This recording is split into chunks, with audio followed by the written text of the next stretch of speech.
चलिए सीधा रुख कर लेते हैं। कांग्रेस की प्रेस कॉन्फ्रेंस आ रही है और केसी वेणुगोपाल क्या कुछ कह रहे हैं सुनवाते हैं। 2022 election of PCC president, vice president, treasurer and PCC executive and AICC members by the PCC general body 21st July 2022 to 20th August 2022. Then election of the AICC president 21st August 2022 to 20th September 2022. 21st August 2022 to 20th September 2022. Election of CWC members and other bodies by the AICC members. During the plenary session, date to be announced later, preferably in the month of September, October. This is the election schedule. We already passed the 3 resolutions. First of all, resolution on the political situations. The Congress Working Committee has reviewed the political situation in the country. The CWC is deeply distressed to note the multiple challenges that face the country and the all-round failure of the Modi government in dealing with these challenges. In fact, the catastrophic policies of the Modi government have exacerbated the situation and have placed enormous burdens on the people of the country. CWC, alarmed by the rapid deterioration in the security of the country, both external and internal. Nearly 18 months after the clashes in Ladakh, in which 20 soldiers lost their lives, Chinese troops continue to be in occupation of Indian territory.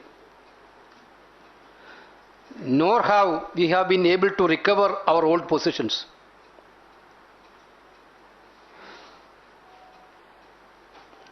The aggressive posture of China and unabated infiltration by Pakistan have resulted in a dramatic deterioration of the security of Jammu and Kashmir. After the changes in the regime in Afghanistan and the takeover by the Taliban, the situation is even graver, but the government remains oblivious or in deep slumber. Terrorist attacks have increased and both security forces and innocent citizens have lost their lives. The administration of J&K, or whatever goes in the names of administration, is incompetent, paralyzed and in a shambles.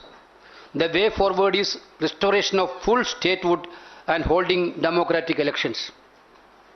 In other parts of the country, notably in Assam, Nagaland and Mizoram, there are growing threats to security. Interstate disputes have flared up, suddenly driving fear in the minds of the people living in the border villages. The Naga peace talks have suffered a serious setback due to the ham-handed approach of the Modi government. Drug trafficking has assumed monstrous proportions. The seizure of 3,000 kgs of heroin at Adani port, Gujarat, following reports of another large consignment that has successfully imported into India, give an indication of the huge dimensions of the illegal trade that seems to have flourished under the watch of the Modi government. The continued side of the economy is a matter of great concern. After the sharp decline in 2021, the Modi government boasted of a V-shaped recovery. All signs point to an uneven and struggling recovery in different sectors. The jobs that were lost during the recession and the pandemic have not been recovered. The micro and small units that were shut down have not been restarted. Millions of families face the twin hardship of unemployment and high prices. The agitation by the farmers against the 3 black laws on agriculture continue after 10 months. A government imbued with arrogance has refused to engage the farmers in talks and has stood as a mere bystander while the police and rogue elements in the BJP are unleashed violence upon them. The tragic incident at Lakhimpur Kheri is a clear example of official support to the attempt to suppress the voice of the farmers. The refusal of the Prime Minister to condemn the brutal murder of farmers and to sack the Minister of State for Home Affairs have shocked the conscience of the country. The Congress party has noted with grave concern the notification issued by the central government empowering the officers of Central Security Forces to search any place and arrest, as also search any person in the purported exercise of powers to prevent cognizable offence under any central act. This is a dangerous encroachment on the exclusive power of the states and the power of the state police. The Congress party will consult all stakeholders and other political parties as well as state governments and formulate a course of action to compel the Modi government to repeal these notifications.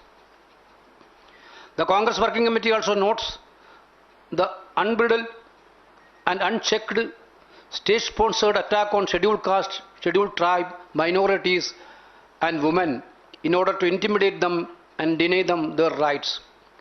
Congress party will fight all such lumpen elements courageously and decisively and defend the rights of all our citizens. The country financial situation is in terrible shape. The Modi government has no compunction in running the government on revenue raised through crushing taxes imposed on petrol and diesel. In order to hide the precarious state of its finances, the Modi government has launched a fire sale of the assets built in this country over 70 years. It is widely believed that the most valuable among these assets in ports, airports, petroleum, power and telecommunication will be sold to select business houses that are cronies of the Modi's government. The assault on democratic institutions completes the sad and shameless narrative of the Modi government. India is no longer regarded as a democracy. It has earned the label of an electoral autocracy. Parliament has been